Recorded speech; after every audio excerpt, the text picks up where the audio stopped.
आगे बढ़ते हैं और बात करते हैं दिल्ली विधानसभा के सत्र की। आज शुरुआत हो गई है सत्र की और सत्र के पहले दिन का नजारा बदला बदला नजर आया। पहली बार अरविंद केजरीवाल एक सीएम के तौर पर नहीं, एक मुख्यमंत्री के तौर पर नहीं, बल्कि एक विधायक के तौर पर सदन के अंदर दाखिल हुए। आतिशी मुख्यमंत्री बन गई हैं और आतिशी के सीएम बनने के बाद दिल्ली विधानसभा का यह पहला सत्र था। सदन में अरविंद केजरीवाल के निशाने पर सीधे बीजेपी रही। सुनिए।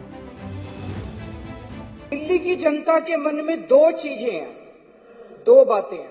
एक, केजरीवाल कट्टर ईमानदार है, केजरीवाल कुछ भी हो सकता है, बेईमान नहीं हो सकता। 5 सबसे बड़े नेताओं को जेल में डालने के बाद भी आज हमारी पार्टी मजबूती के साथ खड़ी है। माननीय सुप्रीम कोर्ट ने मुझे बेल दे दी, मनीष सिसोदिया जी को बेल दे दी और आज हम यहां बैठे हैं।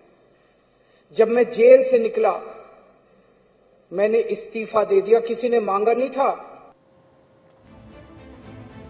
तो पिछले 13 साल में पहली बार ऐसा मौका है जब अरविंद केजरीवाल सिर्फ विधायक के तौर पर अपनी बात सदन में रखते नजर आए और बीजेपी पर हमला बोला। उन्होंने मुख्यमंत्री रहने सिर्फ विधायक के तौर पर उन्होंने निशाना साधा, जिसका जवाब बीजेपी ने भी दिया है। ये आम आदमी पार्टी सबसे झूठी पार्टी है, उनका नाम ही बन जाना चाहिए और अधिक प्रोपेगेंडा, एएपी। मतलब प्रोपेगेंडा के अलावा कुछ आता है या नहीं आता है? आपको कंडीशनल बेल मिली है, कंडीशन लगाकर बेल पे बाहर आए हो, 150 दिन आप जो है अंदर रहे, मुख्यमंत्री के रूप में करते रहे काम, तो वहां पर भी कांग्रेस के लोग कह रहे हैं कि आपने गलत किया, आपके कांग्रेस के साथी बोल रहे हैं कि आप भ्रष्टाचारी हो। तो अरविंद केजरीवाल जी, आपके स्कैम के साथियों ने आपके खिलाफ गवाही दी, सबूत जुटाए, उसके आधार पर आप जेल गए। भाजपा ने या किसी व्यक्ति ने आपको जेल नहीं भेजा। दिल्ली के जो हालात बने हैं ये आपके जेल जाने से नहीं, आपके और आपकी सरकार के मंत्रियों के विजन न होने की वजह से बने हैं।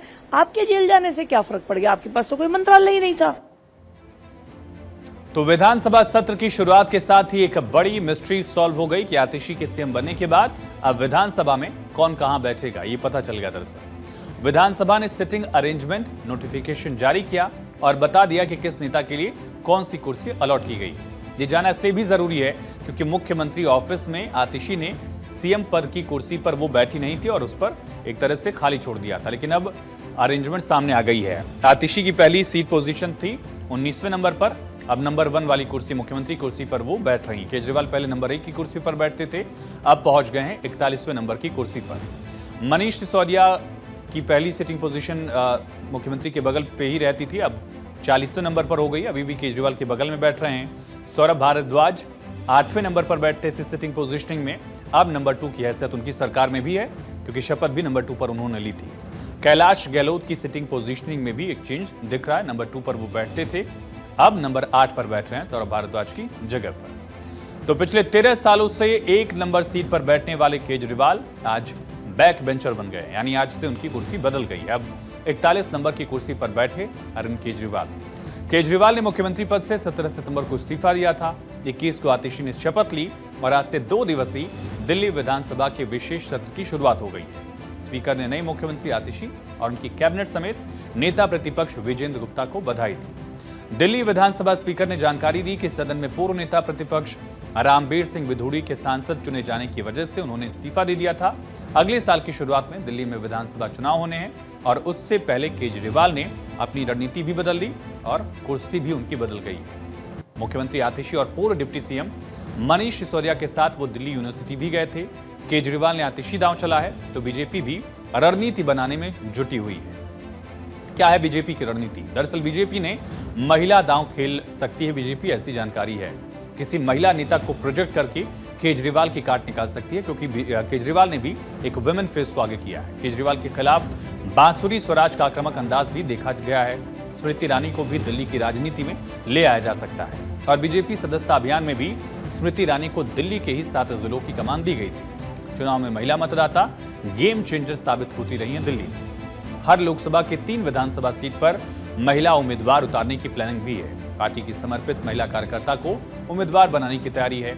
इससे नाराजगी के साथ महिला मतदाताओं को लुभाने में मदद मिलेगी। बीजेपी इस उम्मीद के साथ रणनीति बना सकती है। लेकिन केजरीवाल सरकार की महिलाओं के लिए बसों में मुफ्त यात्रा करने की योजना के कारण बड़े पैमाने पर महिला मतदाता आपके पक्ष में मतदान करती रही हैं, ऐसा माना जाता है।